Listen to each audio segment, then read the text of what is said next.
Hello and welcome to an episode of Rustacean Station. I'm your host, Alan Wyma. Today I'm with Sergey Davidoff, also known online as Schnatzel. He is, I forgot to clear this up, but he is working on the project called cargo-auditable, part of the working group for security, and quite a few other things. So I don't want to get these things wrong. So Sergey, maybe you can quickly introduce yourself. Go ahead. Hello. So my name is Sergey. I go as a Schnatzel online. And I've been working on all sorts of things for the past, how many years? 5 or so. I've been involved with Rust. So I've been fuzzing all sorts of things and blogging about it. I've been testing all sorts of things and blogging about it. I'm one of the maintainers of the RustSec advisory database that powers cargo audit, notifies you if you have security vulnerabilities in your dependencies. And a whole bunch of other things I cannot call off the top of my head.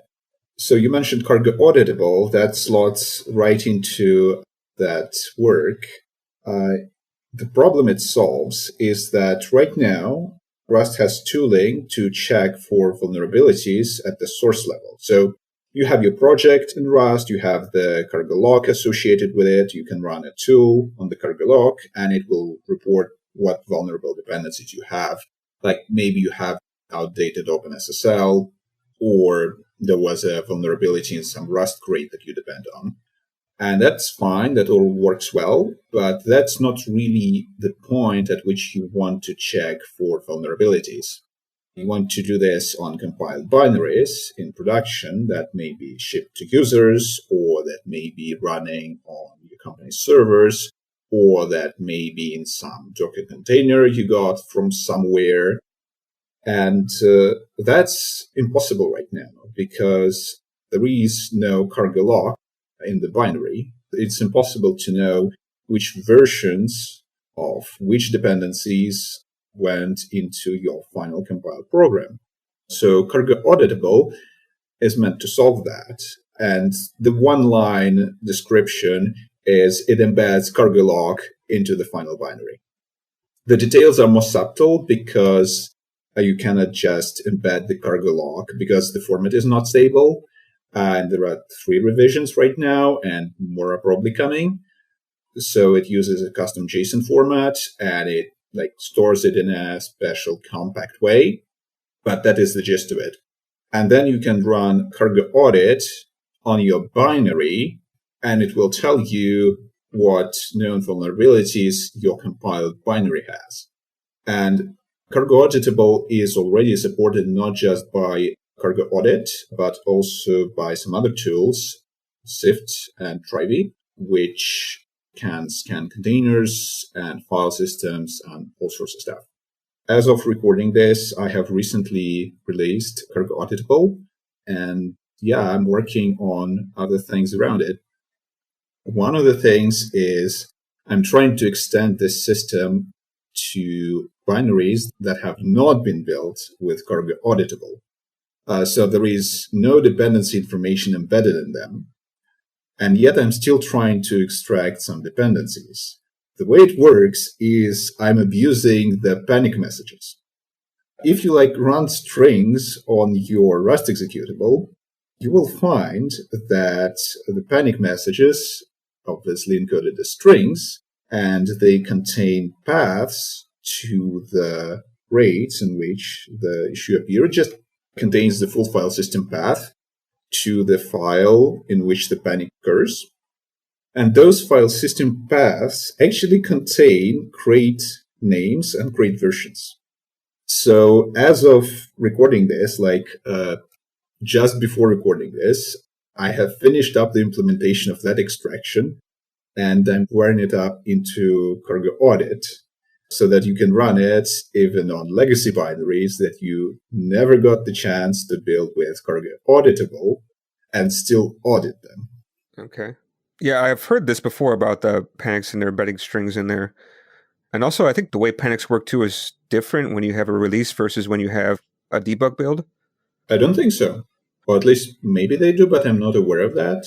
Like there is a separate knob for what the panics actually do. Do they perform unwinding, where everything just terminates, all the resources are cleaned up, all the destructors are called, and the program exits, versus abort, in which case the binary just abruptly stops. But that's independent from the debug mode and release mode. If you actually audit your packages for vulnerabilities between debug and release, is there actually a difference between the two or not? Because I know there is some differences, like when you, say, optimize the code for certain architectures, etc. I think debug mode actually contains more panics because the optimizations are not run. And the Rust compiler and the optimizer is really good at removing panics. It's really good at removing branches that cannot be taken. But that does not happen in debug mode because the optimizations aren't run. So if you were to try this on binary built in debug mode, I imagine you would get more crates mentioned in these panic messages, so it would work better. But I have never even checked because I don't think anyone would run like a debug mode binary in production because they're just so slow. True, but I mean, if you're running this locally, you may want to go through debug mode because, like you said, I guess the optimizations don't take that much longer to run, but maybe you just want to run it quickly to see if there's any issues before you keep going.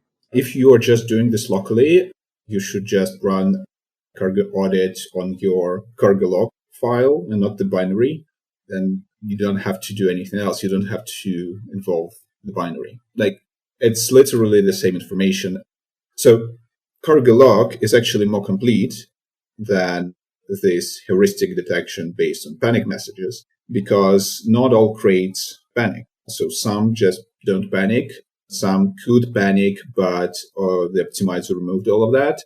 And some are just C code that doesn't even have the concept of panic, like OpenSSL, which is why OpenSSL will never show up in this heuristic detection based on panic messages, because it literally cannot panic.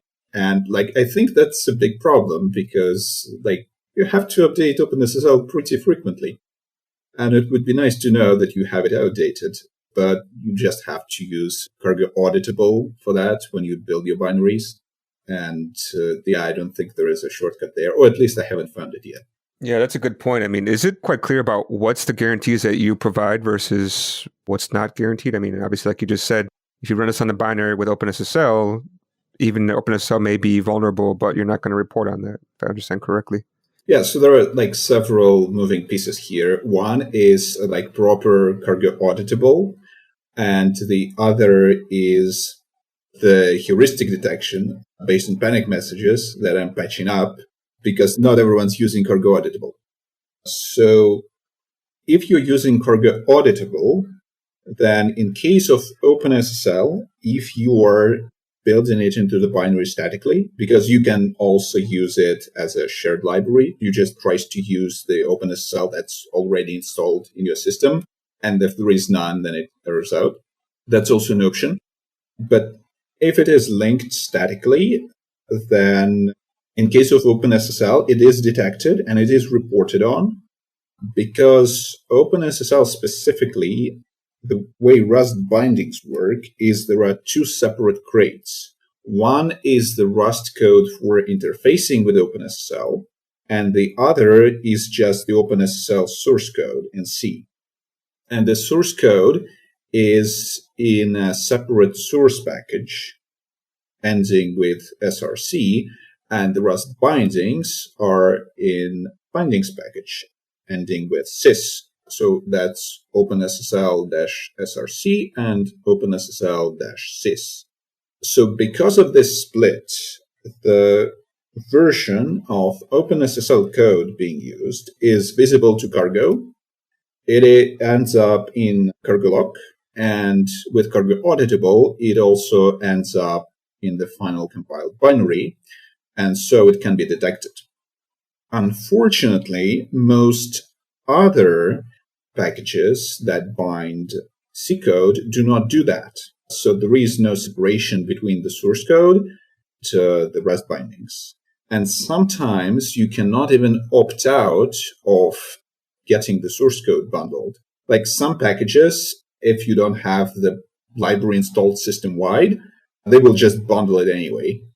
And then you get like a fixed version of the package, the C code bundled into your binary behind your back without you knowing, which is a pretty significant security risk because like big C code bases get security issues discovered in them pretty often.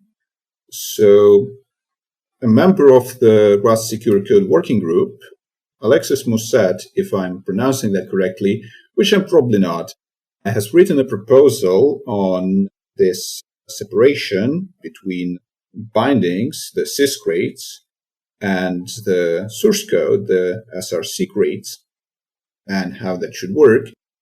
And I really like this document because it enables all sorts of things like security auditing, and also you can just make sure the bundled C code never ends up in a binary just by blacklisting that package. And there is a whole host of other benefits listed in the document. Yeah, unfortunately, not many people using that yet, following that convention yet. I am hoping to change that soon and maybe publicize the document more, maybe send pull requests to some popular libraries actually implementing this. So yeah, that's something I really want to see happen because it would make a really meaningful improvement to the security of the Rust ecosystem. And actually, that's a really good way to contribute. If anyone wants to, hit me up or just talk to on the Rust Secure Code Working Group chat, and we'd be very happy to get help on this and see this happen. Yeah, what just popped into my mind when you were talking about OpenSSL, I'm just thinking what about issues of, I don't think you can stop this, but I think a lot of libraries are dynamically linked.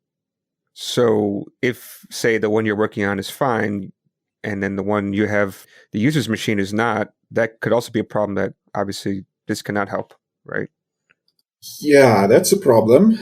So this issue arises if you need newer version of the library than the user's machine actually provides, or the user's machine just doesn't have it installed at all. Like if you need OpenSSL on macOS, some Git crates require, then you just have to bring your own because nobody has it installed. And yeah, that solves one problem with the library not being installed system-wide, and creates another because now every binary has its own copy of OpenSSL. And when the next security vulnerability in OpenSSL comes out, which is every few months, then you have to rebuild every single binary on your system that has OpenSSL in it. And you don't even know which those are, and you have no way to discover which those are, which is the problem that cargo-auditable aims to solve. It will not really do that until it just is integrated into Cargo itself. As long as it's an external tool, not everyone will use it. Realistically, only a small percentage of people will use it. So to make this ubiquitous, to really make this happen, this feature needs to go into Cargo itself and get enabled by default on major platforms. And I have written an RFC for this way back when. I think the Cargo team is not strictly opposed to this. I've discussed with one team member. They cannot speak for the team, but yeah, that looks reasonable. That's something that would be generally open to. The other issue is that right now, Cargo is in a feature freeze, and they're trying to get the features that are already started over the finish line. So I don't think this is going to happen very soon, but there is some good news. So the Rust Foundation is forming Rust a team to improve the security of Rust. They got funding to actually make this happen, I believe from JFrog, and they announced it. The announcement was a little misleading in that like the security team is not already established, but they got funding to establish one. And now they've been looking at talking to various project members, including the Secure Code Working Group, on what opportunities for improvement are there. And I've written this big, long document detailing all the issues I'm aware of and send it to the foundation. And I got a confirmation that they have at least read it. So, yeah, we'll see what comes of it. This is generally the issue of security updates is one of the highest priority in there. Maybe I'm biased because I've been working it for so long, but I think it's not given the attention and care it deserves right now. For example, if you use NPM, then vulnerability reporting and auditing is integrated into the tool, and you run npm install, and it says, oh, by the way, I fixed this many vulnerabilities, and you have this many remaining, for which you need to make breaking changes to the code base. Cargo does not do that by default. There is cargo audit, which is a cargo plugin, but you have to manually run it. And obviously nobody does that. That's just untenable to manually run it on your code every day. That's not going to happen. And setting up a cron job is a hassle and is also not going to happen. GitHub Actions and CI is more reasonable choice, but usually, or depend the bot alerts because the RustSec database that powers cargo audit also exports data to the GitHub advisory database. So all the advisories from RustSec database, they end up in the GitHub database, and they also end up in the Google's OSV database, which is meant to be this single, interoperable format for all the databases to conversion, or at least conversion exporting to. We also export to that. So you get dependabot alerts. You can use other tooling that uses OSV, like Trivy, and that also works. And I forgot where I was going with this. Sorry. Yeah. You mentioned, is it called Trivy or Trivy? I guess Trivy on cargo-auditable page, right? I was just trying to understand how these kind of different crates that you mentioned on the GitHub README relate. Is that, do I get all these things when I just install cargo-auditable, or do I need to add things to supplement when I use this cargo-auditable? No, so all of this is meant to be really modular. So cargo-auditable is the tool you run at build time, and that enables subsequent audits. And to check for vulnerabilities later, you can use a variety of tooling. You can use cargo audit. You can use Trivy. You can use Sift to recover this data and feed to some custom system, or the tool that comes with cargo-auditable that also recovers data. So that's roughly how it works. So the auditors are cargo audit and Trivy, and the tools for recovering the data are Sift, Rust Audit Info. Lots of names. I'm sorry if this is confusing. But basically, if you want the minimum that works, it's cargo-auditable plus cargo audit, and that's all you need. Trivy is written in Go, and it scans all sorts of stuff, and that's just what some companies use, including Microsoft. And actually support for reading cargo-auditable data was contributed by Microsoft engineer Tom Fay, because they wanted to use it at Microsoft because they were facing the problem of their Rust binaries being opaque and was not being clear what went into making them. And so no way to check for known vulnerabilities, and cargo audit solves that. But they were using Trivy for auditing, so they just added support for cargo auditables format to Trivy, and now they work. The names of cargo-auditable get a little bit confusing to me. What is the difference exactly? Because they are two different things, although related, right? Yeah, maybe that was not the best naming choice, but cargo audit has been there for a long time, and it checks for known vulnerabilities. It performs the audit. So cargo-auditable makes it possible to audit binaries. It makes the binaries auditable. It makes it possible to perform the audit on binaries. So that's the least confusing naming I could come up with, but maybe there is still room for improvement. Okay. Yeah, that naming is so difficult, right? And seems to have some overlap. Like I was working on the crate that recovers the dependency list from panic messages heuristically. And yeah, the best, like I needed to name it something. And like I tried, okay, maybe we should name it panickers. And someone said, no, that sounds like it would list the functions that panic. I'm like, yeah, that's fair enough. That's not what it does. Right. But I toyed with a bunch of different names. Eventually I said, okay, I need to call it something. And I called it Quitters. And I think that's a good enough name.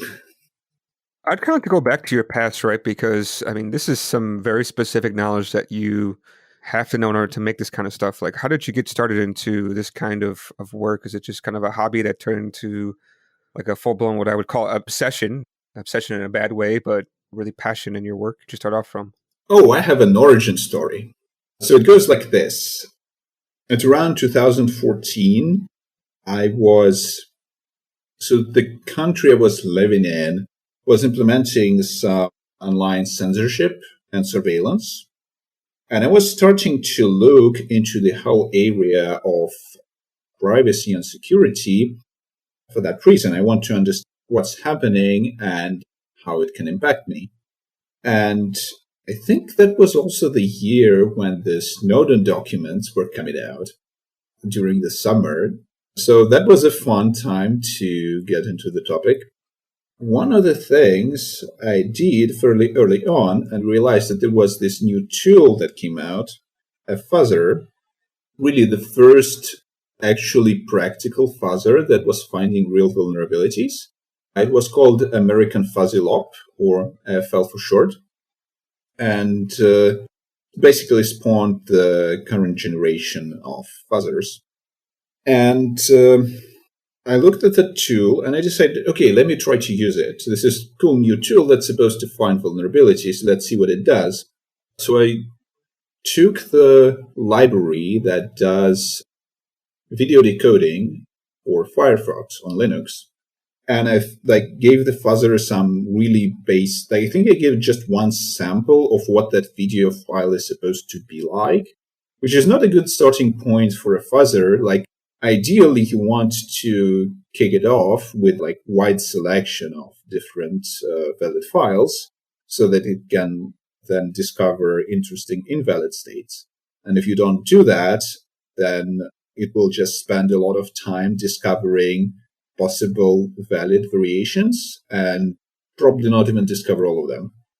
So ideally, for good coverage, you have to give it wide selection of different files that are valid for this format. So I did none of that. I just made a really, really small 1 kilobyte video. And I took the library and it really did it in the dumbest possible way, just married them. It was slow.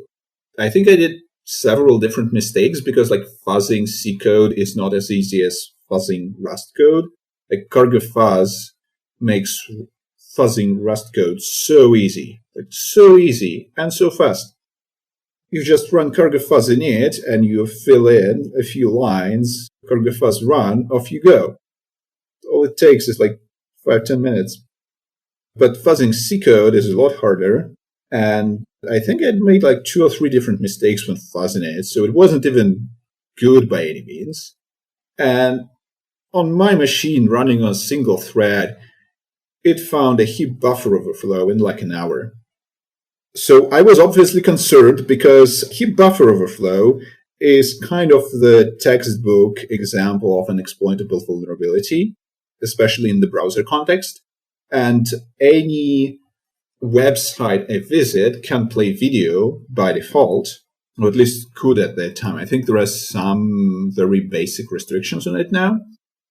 But back then, website definitely could just go and play video. And yeah, I was kind of horrified, and I reported the issue to the maintainer of the library. So the maintainer was happy to hear that, someone's fuzzing it because they didn't get around to it, but they were happy to see it happen. So I reported this issue and a bunch of crashes that were not exploitable, like null pointer references and some such. But I was really concerned about the heap buffer overflow. So I got the response that, that's actually something that's already fixed in the next version of the library, which is not API compatible. And everybody would have to migrate to get the fix. And at that point, the entire world was not running that version. It was very recent. So all the Linux distributions, basically everything everywhere was running the previous version that was vulnerable. I said, okay, why don't you backport it? It seems like an important security fix. There is this, can be triggered from the browser by any web page. There is a heap buffer overflow. The attacker controls the size. The attacker controls the contents. And by the way, at that point, I didn't understand even that the attacker could control that. It's something that emerged from the conversation with the maintainer. So, and they said that they don't have the manpower to do that because it's like an open source project. It was like, okay, fair enough. I understand where you're coming from, but could you at least file a CVE so that all these people running this in production, they would notice an upgrade, including all these Linux distributions?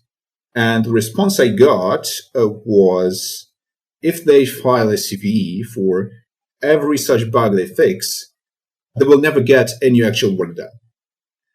Which kind of shattered my faith in humanity, because at that point, Linux was considered the secure system, unlike that Windows, which isn't. So it was kind of really shattered my faith in anything, that there is this exploitable heap buffer overflow in my browser that any page can trigger. And I just found it with the dumbest possible application of an off-the-shelf open source tool. And the maintainers are not interested in getting fixed in actual deployed systems. So I emailed several Linux distribution security teams. From some, I just got no response, emailed back again 2 weeks later, no response. Some told me, yeah, okay, they'll look into it, but generally they only have the manpower to keep up with CVEs. And since there is no CVE, then there's probably going to be no fix. So I'm not aware of fix for this issue actually shipping, or rather ever being backported. So for the next 5 years or however long it took that the browsers everywhere were vulnerable, maybe it was rolled up into someone who actually fuzzed C code that came along later, and they found 10 bugs or so, probably more bugs, but it did result in 10 CVEs. And since this bug was so easily discoverable, it was probably in there, but I haven't checked. I already have kind of given up by then. So I think I tried with a few other libraries, and response was generally the same. But this was the one that really changed my view of the security landscape. So fast forward a couple of years, and I hear about this new language called Rust, and they have all these guarantees that these kind of bugs cannot happen, that you cannot have a heap buffer overflow, that the language prevents it, but it still has this speed, portability, and reusability, and no garbage collection. I don't believe you. You cannot just go and solve the hardest problems in computing. So I take the same fuzzer, which was adapted for Rust at that point, and was a lot easier to use than in C, even the exact same thing, because cargo is so nice. So I take the exact same fuzzer, And I run it on a bunch of Rust libraries that do the same things, that decode audio and images. And the fuzzer finds a bunch of bugs, but none of them are security bugs. Like, none of that is exploitable. There are a few, there are panics. I think there was something wasn't limiting memory usage, so you could just exhaust memory. But I didn't get a single memory safety issue. I didn't get a single exploitable vulnerability in 5 libraries I tried, and that were written in Rust, when I got serious memory safety issues out of every single library I tried in C. And in C, these are the libraries that the whole world is converged on, that everyone's using, that a lot of effort was invested into. But in Rust, at that point, each library was just somebody's spare time project, and they performed about the same as the C equivalent, maybe 10, 20% slower. I think some were noticeably slower, but some were really close. And they were just written by one person in their spare time, not something that the whole world invests in. And the people writing them made more or less the same mistakes, but Rust prevented them from turning into security vulnerabilities. Because, again, I found panics, but no security bugs. And that was when I thought, oh, there may be something to this Rust thing. So I posted about this, my experience on Rust Reddit. And I think my post really blew up. I think it became the number one most popular post of all time at that time, but that's been years ago, so it's been overtaken since. Yeah, that got quite popular. And up to that, I spent some time just looking up popular crates and fuzzing them and reporting the issues and contributing the fuzzing setup. And yeah, other than that, my post became really popular. It describes, hey, fuzzing is actually a great tool for finding bugs in your code, and you should use it. And after that, I got seed on GitHub on pull requests that were adding fuzzing to various other libraries by other people. And I was really happy to see that. So yeah, I guess that's the origin story, and a fair bit of my work since then has been informed by it. So identify some issue, I work on solving it, but when it becomes so big that I cannot do it single-handedly, I blog about it and tell other people, hey, this is an issue, it's important, let's do something about it. I've done this already, and this is what you can do. And I found that this format is really effective at getting things done and inspiring people to solve specific issues. I'm very happy with the outcome of when I did this for looking at unsafe code in popular crates. And that initiative is called Safety Dance. You can still look up it on GitHub.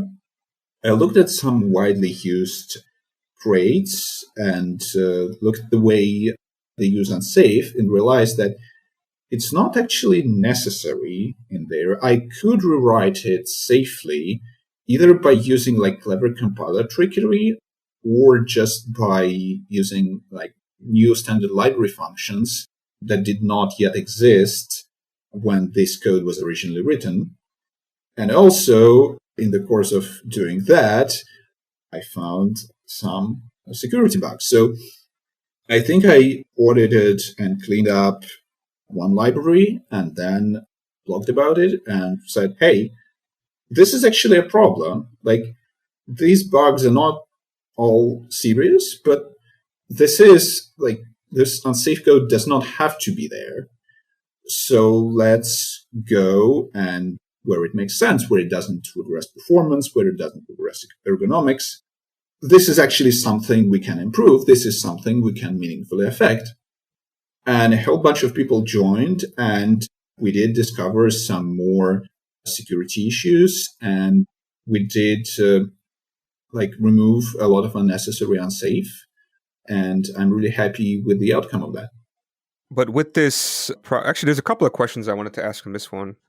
I am kind of curious, but maybe this question is not, it's a little bit dumb, I think, maybe. But I think the question I really want to ask is, when you found some vulnerabilities, all of them are all around unsafe code. There's never been any safe Rust code that's given vulnerabilities that you found. I don't remember. I think I reported an SQL injection vulnerability in something recently, but it was a library. So it's not like an online service that has that issue, but a library that doesn't provide guardrails, which is not in and of itself constitutes a security issue, but it certainly makes it's easy to create one. It's been years, so realistically, I just don't remember. But yeah, those exist sometimes. I think somebody did an analysis of the RustSec database and how frequently issues occur in it. But even other things that are not considered memory safety issues, like format string injection or injecting shell commands, for example, those are also impossible in Rust thanks to the type system. So just don't, since there is no printf, the Rust's println is type checked, you cannot feed arbitrary expressions to it at runtime. So the format injection vulnerability just goes out of the window. But yes, I do not recall discovering other non-memory safety issues, but that doesn't mean that there have not been any. To clarify, I am now pretty good at removing unsafe code and converting it into safe code just by virtue of having been at it for a while. But I'm not so good at being convinced that, really checking whether a given piece of unsafe code is sound or not. So I don't have all that many vulnerabilities to my name. A lot of issues I find in libraries when I test them systematically is panics or memory exhaustion or occasionally infinite loops. And memory safety issues are really rare. I think if you look at fuzzing specifically, there is actually data on that. Go to the Rust fuzz trophy case. Just type it into Google, Rust fuzz trophy case. Look at how many bugs the fuzzers have found, and look how many of them memory safety bugs. And last time I looked, there has been more than 160 bugs found total, like panics, memory exhaustion, hangs, all that stuff. And out of all of those, only 4 have been memory safety issues. So that's 2.5% out of the entire corpus. So I would say that Rust's memory safety guarantees are holding up pretty well.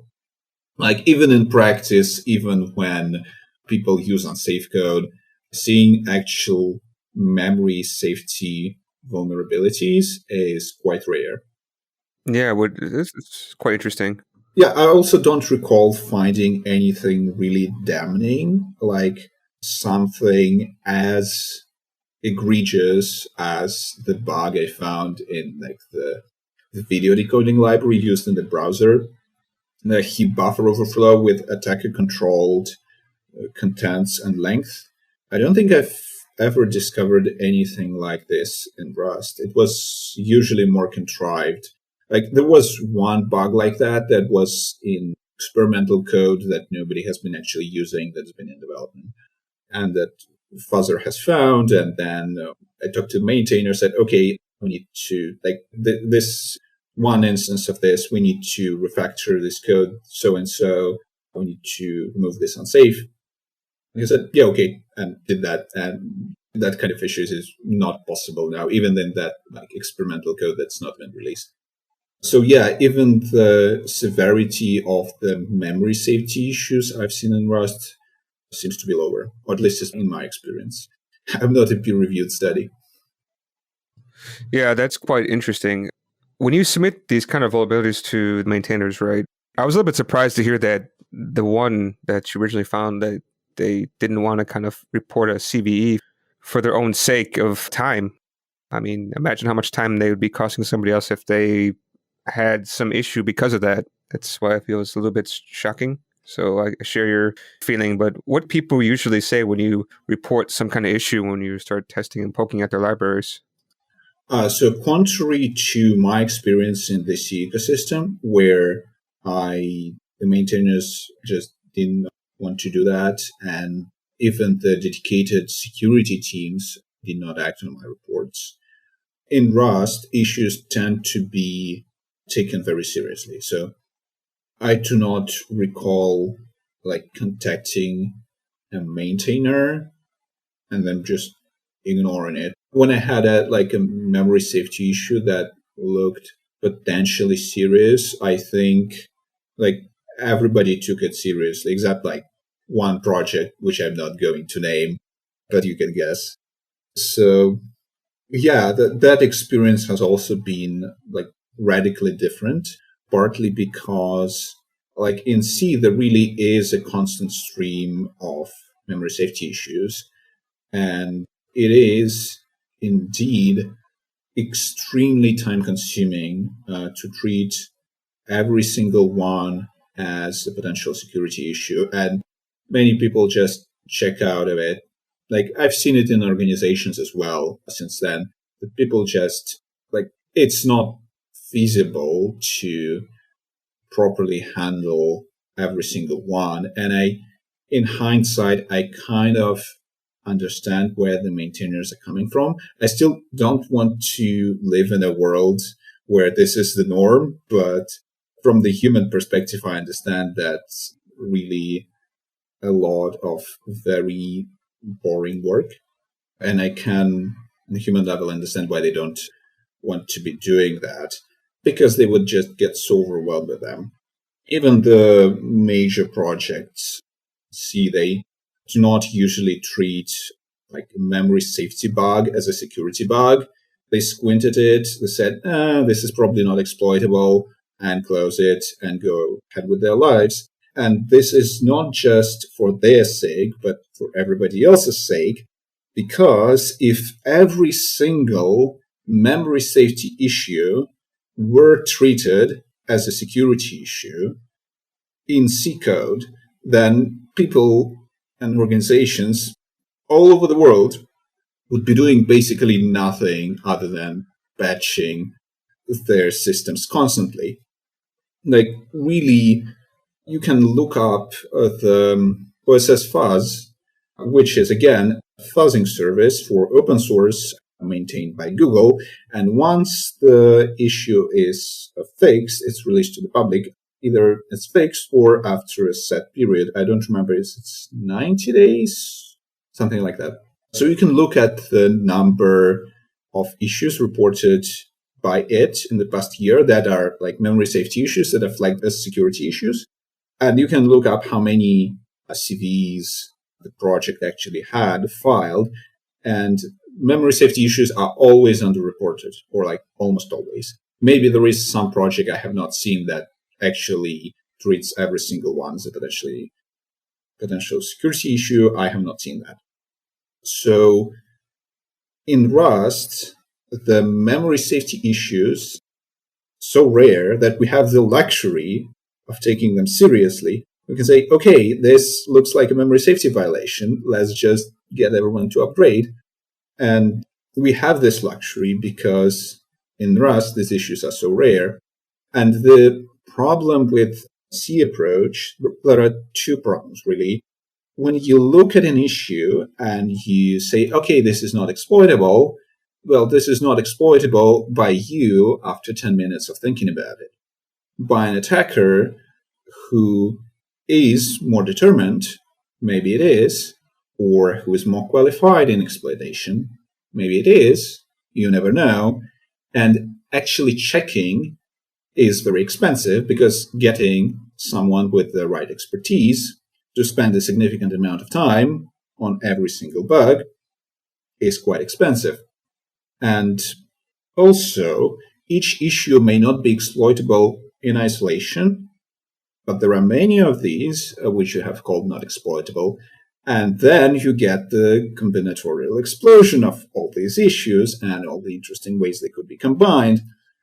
But in practice, we don't even come to that point, because so you can read the Google Project Zero blog post on what they did when they found out that some company is selling an Android exploit that allows remote code execution.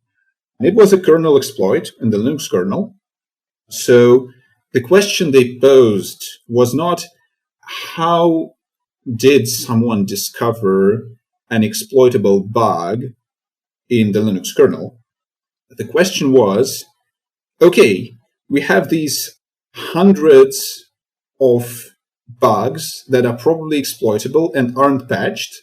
Let's go and find out which one of these got actually exploited by this company. So the conversation is completely different. It's not that, oh, somebody found a bug, that's strange, how did they do that? No, we're sitting on massive piles of bugs that are just sitting there ready to be exploited. And the question was, okay, which one of all of these known bugs did they actually use? So as you can imagine, this makes exploitation quite easy for the attackers. And yeah, in Rust, it is completely different story. And it would be really sweet to rewrite all our C code in Rust. Unfortunately, that's not going to happen, but there have been significant advances, like many critical pieces of infrastructure that are normally implemented in C. They have alternative Rust implementations, like image decoders, audio decoders, all these things that handle untrusted data and are usually a hotbed for memory safety vulnerabilities. There are Rust equivalents that work just as well, which I have spent a lot of time testing and finding bugs in to make sure that they actually work just as well. There is Rustls, which can replace OpenSSL. There is even initial Rust support landing into Linux kernel. So there is hope in this world for security. Yeah, but one of the bigger issues of Android is that maybe it gets fixed in Android, but then does that get backported to everybody else? I mean, you have to rely on these other companies to send out updates to their own OS or to their own implementation of Android, right? Like Samsung and all these other companies. And sometimes they just don't do it, or it takes them a long time to do it because for them to work on this old software, the phone is already sold. So what benefit do they get as a company to do this kind of stuff? They don't get any financial benefit. They just spend money to do it, right? Yes, exactly. That's also the issue, that security doesn't sell. It does not factor into financial incentives, especially in proprietary code. And yeah, that's a systemic issue with security. And the answer to that is making security cheap, making security the default, making the necessity of security updates rare. Because again, if every one of those exploitable bugs in the Linux kernel got a CVE and everybody else tried to get it patched, it would create such an amount of work, such a huge amount of work for everyone involved that it may not be economically tenable, which is why nobody's doing that, or only certain specific issues are getting fixed, and the fixes actually shipping to users. So yeah, that's also a problem. Now, do you have problems sleeping at night thinking about all these problems? I mean, I can imagine even right now, I'm starting to be a little bit awake and starting to worry about every electronic device I have near me at the moment. I mean, once you learn this, or rather, once you internalize it, it's one thing to read an article someone wrote that says, oh, everything's broken. And another thing to actually try it yourself and realize, oh, your browser is actually completely broken. Once you internalize this, there is this moment of panic, but ultimately there is not much you can do. It's not like Windows is going to be dramatically more secure than Linux-based operating systems. At the end of the day, both of them are huge piles of code that is pretty old, that is written in a memory unsafe language. that completely relies on humans to get every single little detail right. And humans make mistakes. That's the human nature. So ultimately, there is not that much you can do as an individual. Like, I realized the issue and I tried to started doing things that were within my power, because I want to live in a world where my browser isn't trivially broken. I want to bring that world about.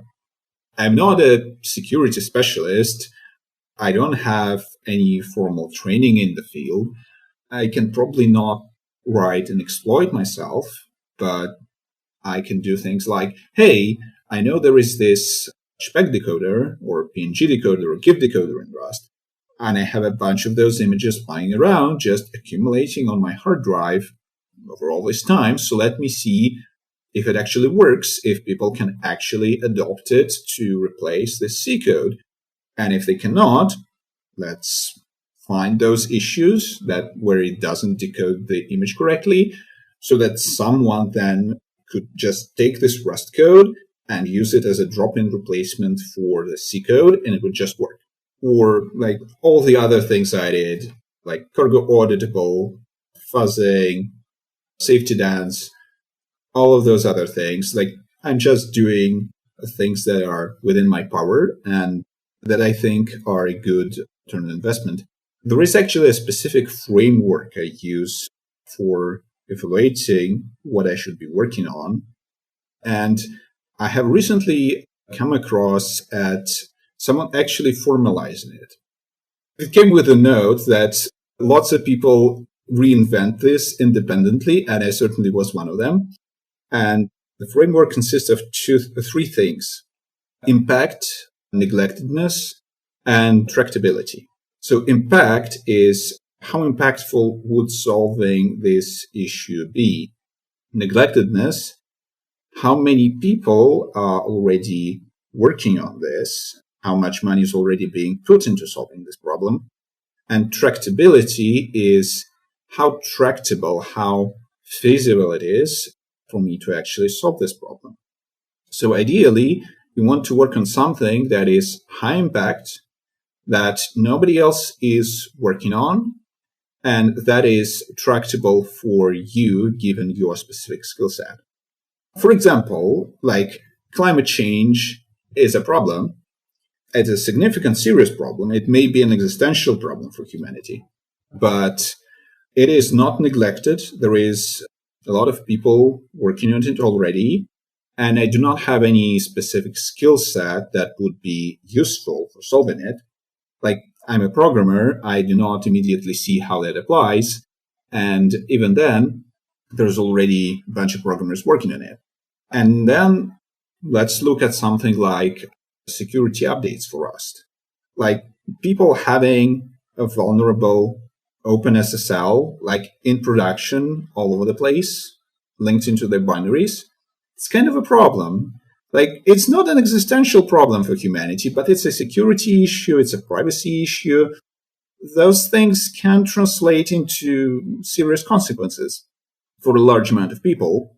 So, yeah, solving that would have a pretty good impact, but it is neglected. Like, I do not see anyone working on actually making it possible to run security audits on Rust binaries. Like, nobody else wrote cargo-auditable, which is why I did it. And finally, tractability. It is not fundamentally a difficult problem. It's not a hard program to write.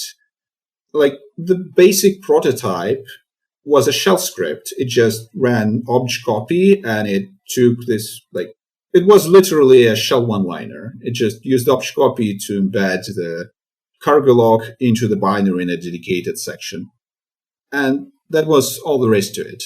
So again, it has changed and expanded since then. It's no longer one-line shell script, but there is still nothing fundamentally complicated about it.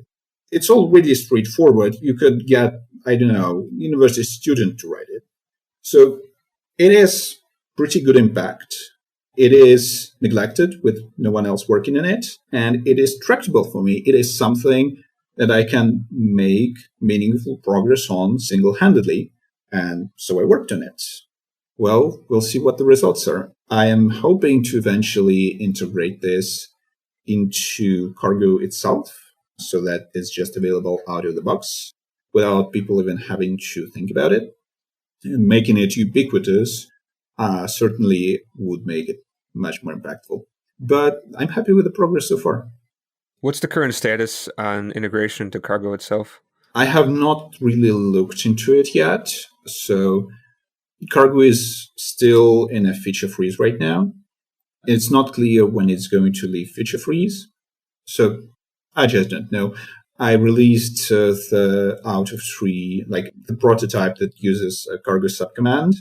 You have to manually type out like last week or some such. And right now I'm working on the other side of the puzzle where it actually consumes the data and runs the security audit. And I'm extending it to binaries that weren't built with cargo-auditable. And that is, again, I'm working on it because it's an easy thing to do. Like, you could implement it with just a regex, and the Rust regex grade is so good, you can leave it as a regex and prod it, and it will be fine. And it will provide visibility into binaries that were not built with cargo-auditable. And there is a lot of those around. And even though panic messages don't encode all the crates that went into building the binary, they encode some. That's better than nothing. In my estimates, they encode about half, 1/3 to 1/2. Sadly, excluding OpenSSL, but oh well. So, yeah, that's why I'm working on it now. And I think it will have a more immediate impact than working on getting this into Cargo because it's a larger amount of work. And Cargo is in a feature freeze right now, so I cannot work on it right now. When do you think we should start to look at security in our projects if we're just kind of starting off on something? Should it be when people start to download it, or right before we want to release a version, or maybe even from the very first line of code, we should start to run these kind of security checks? I would say that security should be easy, and anything that puts burden on people that's difficult to do will not catch on. So enable dependable alerts, or if you are not on GitHub, you can use a GitHub action for Cargo audit, or not on GitHub, you can use run Cargo audit on CI, and that is something you can set up once, and you're going to be set forever. You'll be notified about security issues as they pop in your dependencies as they pop up. So that's a really nice one-off investment that you can make. I think you should do it. It's a nice thing to do. Other than that, when it comes to memory safety, if it's a prototype, just do whatever. Nobody's going to use it. Nobody's going to exploit it. Once you are releasing it for public consumption, before release, I would say it's time to look at your unsafe code and see if it's really necessary and if you could maybe remove it or refactor it in a way that does not require unsafe code. Another useful thing that you can do before release is look at your dependency tree with Cargo tree or Cargo Geiger. Cargo Geiger just shows you all the unsafe code in your dependencies. So you can look at that and see, is the unsafe code actually pulling its weight? Do you want to have 10 transitive dependencies with this much unsafe code if you only need a small part of what they do? Maybe there is another crate that's entirely safe that you could use instead. So the easy things to do is just set up Cargo audit on CI. When you're adding dependencies, check Cargo tree or Cargo Geiger to see if the amount of unsafe is acceptable to you. And depending on what exactly you're doing, those amounts may be more or less acceptable to you. If you're just prototyping, don't worry about it. If you're about to release it, that may be a time to revisit it. And look at your own unsafe just before release and see maybe there is widely used crate that already handles this for you and you don't have to roll your own, or maybe there is some refactoring that now that the rest of the program is built out, you can see and just apply it. Okay. I think with this, we can go on and on for a long time. Yes. I'm not even sure which route to go down next. I think this is a great introduction to the work you're doing, letting people know about security. I don't think we actually covered this kind of topic yet, so it's good to have this because security is super important. I think a lot of people not really realize how do I say this? Something you think may not be so useful or important could just be used by everybody someday and you have no idea. And if you never really looked at security until after you found out that there's a problem, yeah, that's not good, right? So it's good to kind of think about this sooner rather than later. So my goal is to make security effortless, make it already there, so that if there is vulnerability in your dependencies, something already notifies you, hey, this binary needs to be rebuilt, and you don't need to do anything. And that's kind of how Linux distributions handle this. They just apply security updates in the background to your entire system. That's something that should exist in Rust, but if you just cargo install, then it doesn't. Again, Dependabot, I'm not sure if that's enabled by default, but I think it should. And maybe it's a few clicks to enable it. So static analysis. If you write some unsafe code that's unsound, ideally the compiler should emit a warning or do something about it. The more security comes in by default, and the less each individual would have to do to attain it, then the better off we will be. And ideally, my end goal state I would like to bring about is where everything is secure by default and you just go implement your business logic, and that's the only thing you ever have to think about. Sadly, we don't live in that world yet, but, well, Rust is a heck of a lot of an improvement. Yeah, that's true. And your comment about kind of making things as frictionless as possible is super important. Once things become difficult to do, people are less likely to do them. So I understand. I think I'm guilty of that. So are a lot of other people. We collectively, as a species, have better things to do than that. Nobody wants to spend time on stuff. Nobody should be forced to spend time on that stuff, ideally. In an ideal world, our devices should just be secure by default without any intervention, and we should approach that as closely as is, economically feasible. Okay, well, thank you for coming by and talking about what you're working on and giving us an idea about kind of your history. And I really found it quite fascinating. And I think security is a really super interesting place. But yeah, like you said, I have so many things to do. It's hard to choose which one to work on. And sadly, this maybe is not the most important thing I need to work on at the moment. But I'm happy to hear that somebody's taking a look at it. And there's a lot of effort being done in Rust to do more of that recently. I mean, yeah, there are always outstanding volunteers, but also we could use a lot more people. There are lots of ideas for projects that I outlined to the document I wrote and sent to the foundation. There are so many more improvements that could be made to the security of the ecosystem to make, put it there by default. So if you're listening and you're interested in bringing about that world where security is just there by default, well, talk to the Rust Secure Code Working Group. We have a Zulip. Come by and say hi. There is always more ideas for useful things to do. Yeah, that was what I wanted to ask next, is if there's some kind of shout out you wanted to have or call to action. It sounds like you already have a call to action that you want from people. Yeah, that was it. Awesome. Again, thank you for your time. I appreciate hearing what's going on. Maybe we'll have you back on to talk more about new things happening, but you're going on security. Because you're in the working group and you're also doing a lot of stuff. So I'm sure there'll be lots of churning happening in the coming years. Yeah, being in and out of working group is not really a useful distinction. The working group is just a meeting point. Even though I'm technically a team lead, all I'm lording over is a chat room. And I'm not sure if I even have moderator rights because I never had to use them. So yeah, come on in. Come on. All right. Thank you so much for your time. And yeah, I'm glad to hear that we finally found a time together and can share your experience and what's going on with security and Rust. Yeah, I hope this was interesting.